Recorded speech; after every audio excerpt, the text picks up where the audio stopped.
Okay, a lot of people have been asking for videos of the car, so I'm going to do a quick walk around here and kind of just touch on a few things. There's no way I can remember everything, but I will do my best.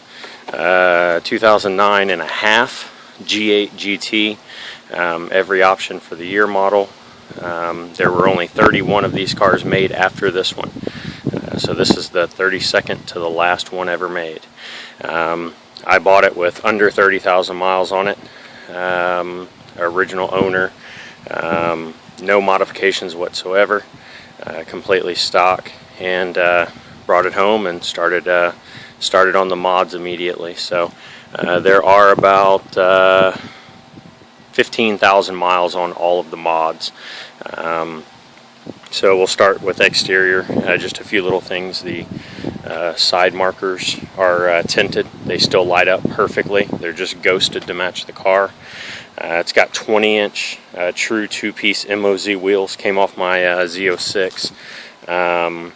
They have been powder coated with a satin black. The Nitto tires are brand new. Have been on, they've got maybe 500-600 miles on them now at the most. 265, 35, 20 up front, and a 305, 35, 20 drag radio in the rear. Extremely good tire. No issues whatsoever out of it. The body is probably about a 9.5 out of 10. It's got the clear side markers here. Those are turn signals. The brakes are the standard GT brakes for now. I do have the EBC 14-inch rotors and new calipers to go on there. I just have not put them on yet. Those will be going on in the next week or so, and then I will update it, of course. The ducts have actually been disassembled and are actually functional now, not just for looks. They actually port air directly into the engine bay. It has been debadged all the way around. The body, as I said, is in great shape. There's one little bitty ding. It's not even a ding, it's a small dent. I don't even know if I can catch it with the camera there. Other than that, the body is in superb shape. Again, like I said, the back, everything has been debadged. I get asked all the time what kind of car that is. The exhaust, of course, is not stock. I took the tips. The tips are actually designed for Challenger, but I thought they fit the car perfectly. So I went ahead and had those put on. All the lights look aftermarket, of course, but they are stock lights. Does have the moonroof. Like I said, every option available for the year model. Little shot of the inside. It has not been detailed, but it is still very, very clean. Inside is easily a 9 out of 10. There's no scuff marks, no rips or tears in the seat. The dash is nice and clean.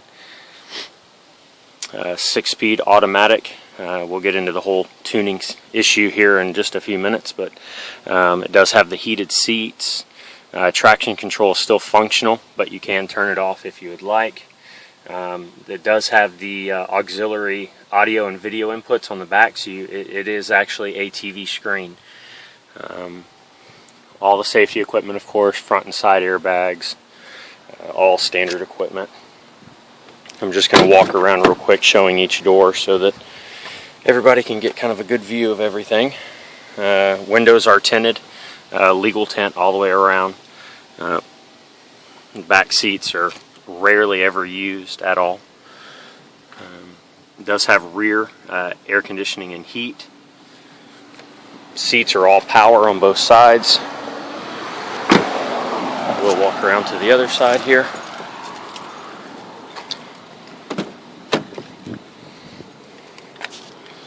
Left rear door, seats, floorboard. As I said, everything is in great shape. You can't really get a nicer car. Alright, driver's side door, driver's side seat, steering wheel, all the dashes, no check engine lights. It is all tuned and built properly. A little bit of leaves in the floorboard there. The car is daily driven. And now we'll move around and get to the good stuff, I guess. Alright. It is an L76, which means it came stock with the 6-liter bottom end and the L92 heads, which are LS3 heads with solid valves. When I bought the car, of course, I brought it home. First thing I did to it was pull the motor apart, pull the heads off, had the heads pocket ported, port matched, sodium filled valves, titanium locks and retainers, fully built. All the head work was done by West Side Performance and Machine out close to Jersey Village in Houston. It's got all MSD wires. I still do have the big bulky engine cover if somebody wants that. As you can see, 1 7/8 primary headers, the biggest headers you can get for the car. 3/8 exhaust flange so that everything seals perfectly. We do have an extra ground there. Big believer in grounding the car. LMR cold air intake. LS3 Camaro mass airflow meter. K&N filter. Ported throttle body. The intake is, of course, the LS3 intake, but it has been all cut out and ported on the inside, resealed, epoxy plastic welded back together, and then reassembled. Do have the SLP underdrive pulley. The water pump was replaced whenever I did the cam, just for safekeeping. True billet, double roller timing chain. Already had the high volume oil pump in it, so the oil pump in it is still just the high volume pump. Let's see, all brand new belts, brand new hoses. Everything came from either aftermarket or came straight from the dealership. All the fluids have been flushed with BG, which BG is a great product, but coolant flush, power steering flush, brake flush. Transmission has full synthetic transmission fluid in it, much better than Deck 6. The car does come with a full warranty, and the warranty company will warranty the aftermarket parts because it was purchased that way. So that is about a $3,000 warranty for whoever buys this car. Everything was done the right way by ASE certified technicians. I've been in the automotive industry for almost 14 years, and as I said, everything on the car was done by ASE certified technicians. The best parts available. The cam is a comp cam, 621, 631 lift, 228, 238, and 112 LSA.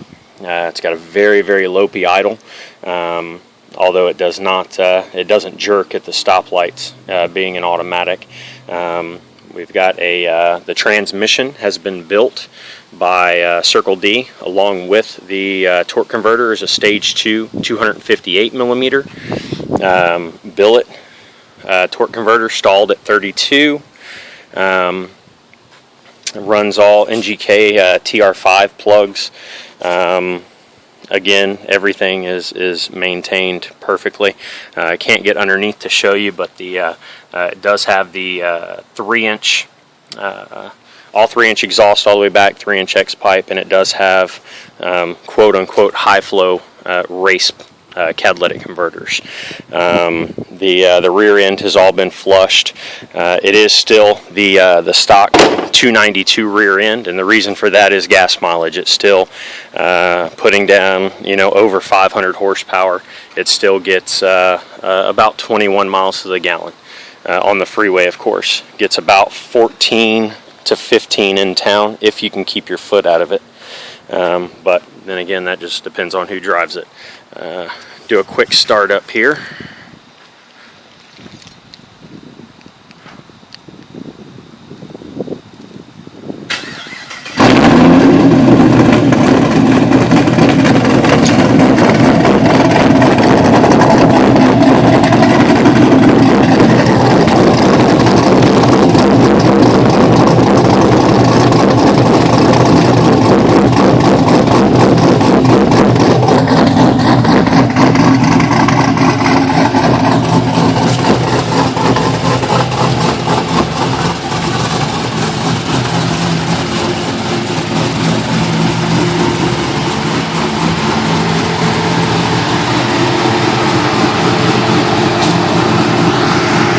It does have a aftermarket dual trans cooler as well.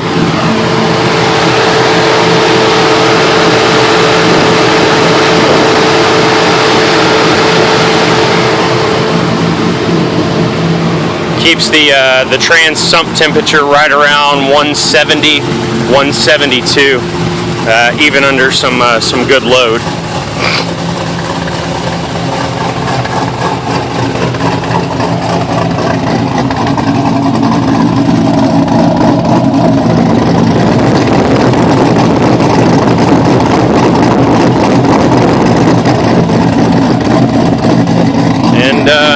That's it. If you guys are interested, hit me up. I am entertaining trades, anything performance, doesn't really matter what it is. Just hit me up and let me know.